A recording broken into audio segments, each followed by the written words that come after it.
যুক্তরাষ্ট্রের দালাল ট্রাম্প কি বলেছেন? তিনি তার নিউ ইয়ার রেজলিউশনের কথা বলেছেন। তার নিউ ইয়ার রেজলিউশন কি? পিস। অথচ পিসের কি নমুনা দিচ্ছি আমরা? তিনি বছর শুরু করলো ভেনিজুয়েলায় একটি মানে অতিমানবীয় কর্মকাণ্ড দ্বারা। অতি শীঘ্রই আমরা ট্রাম্পের এই অ্যাট্রসিটি আমরা দেখতে চলেছি। অলরেডি আমরা ইউএসএ নিউ কলোনিয়ালিজম দ্বারা আমরা আষ্টে পৃষ্ঠে আবৃত।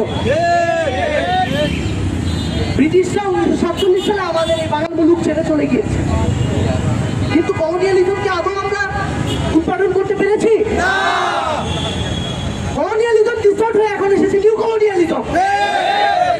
সেই নিউ কলোনিয়ালিজমের ধারা অব্যাহত রেখে ইউএসএ পুরো পৃথিবী দখল করার নোংরা খেলায় নেমে পড়েছে। চিৎকার চালাই। আমরা থার্ড ওয়ার্ল্ড কান্ট্রি হিসেবে হয়তো বেশি কিছু করতে পারবো, কিন্তু আমাদের এই প্রোটেস্টের বাণী পুরো পৃথিবীব্যাপী যদি আমরা ছড়িয়ে দিতে পারি এবং প্রতিটা দেশ যদি ইউনাইট হয়, তবে ট্রাম্পের ইম্পেরিয়ালিজমকে রুখে দেওয়া কোনো ব্যাপার না। যুক্তরাষ্ট্রের নেতৃত্বে, আমেরিকার নেতৃত্বে, ইসরায়েলের নেতৃত্বে যে বাহিনী গঠন হয়েছে আইএসএফ, ইন্টারন্যাশনাল স্ট্যাবিলাইজেশন ফোর্স, এটার অংশ হতে তিনি আগ্রহ জানায়, প্রস্তাব দেয়। আমি বুঝি না তাদের মাথায় আসলে কি কি আছে।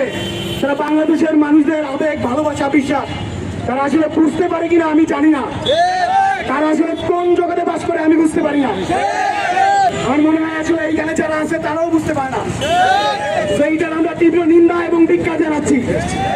এবং এইখানে যারা আছে সবাই খলিলুর রহমানের এই যে প্রস্তাব, এটা নিন্দা এবং প্রতিবাদ জানার জন্য হাজির রয়েছে।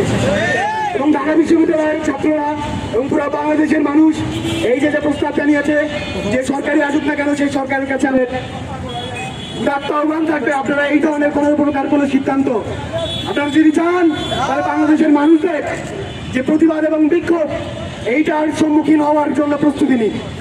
আমরা কোনোভাবেই এটা মেনে নিব না। আমরা কোনোভাবেই ইসরায়েলের অধীনে আমাদের বাহিনী পাঠাবো না এবং পাঠানোর জন্য আমরা কোনোভাবেই আমরা আসলে